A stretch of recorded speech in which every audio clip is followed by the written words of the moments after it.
chi-square test for goodness of fit. Actually chi-square test for goodness of fit ఎప్పుడు use చేస్తారంటే, మనం ఏదైనా experiment perform చేసినప్పుడు ఆ ఎక్స్పెరిమెంట్కి వచ్చిన రిజల్ట్స్ అనేవి మనం ఎక్స్పెక్ట్ చేసినట్టే ఉన్నాయా లేదా అని టెస్ట్ చేయడానికి chi-square test for goodness of fitని యూజ్ చేస్తారు. You use a chi-square test for hypothesis test about whether your data is as expected. The basic idea behind the test is to compare the observed values in your data to the expected values. Observed values అంటే మనం experiment perform చేసినప్పుడు వచ్చిన values. Expected values అంటే ఏవైతే values మనం వస్తాయనుకున్నామో అవి. వీటి రెండింటిని కంపారిజన్ నడుస్తుందన్నమాట. దేంట్లో? ఈ chi-square test for goodness of fitలో.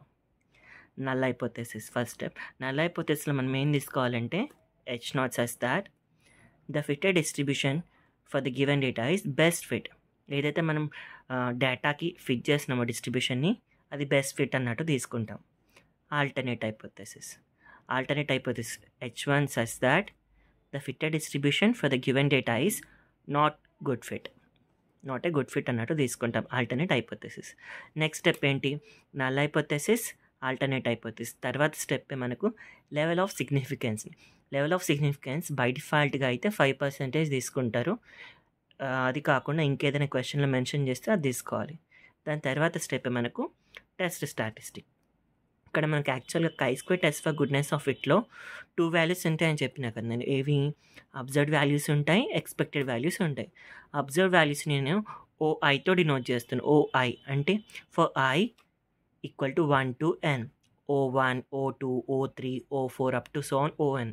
ఇవన్నీ కూడా observed values or observe frequencies.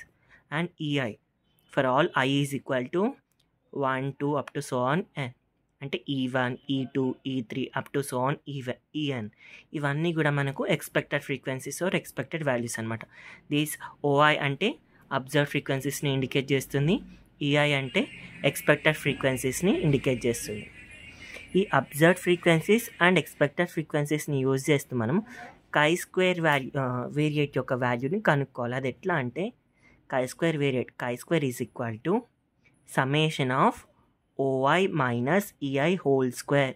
వీటి డిఫరెన్స్ స్క్వేర్ చేసి by EI. OI minus EI whole square by EI.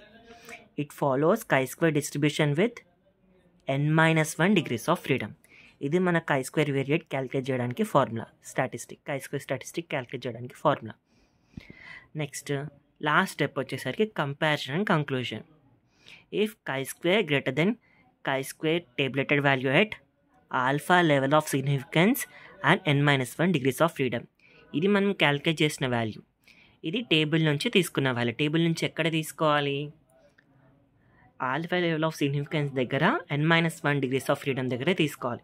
If మనం క్యాలిక్యులేట్ చేసిన వాల్యూ అనేది టేబులేటెడ్ వాల్యూ కన్నా ఎక్కువ ఉన్నట్లయితే రిజెక్ట్ H0, నల్ హైపోథెసిస్ని రిజెక్ట్ చేసేస్తాం. If chi-square value is less than or equal to chi-square alpha, n-1.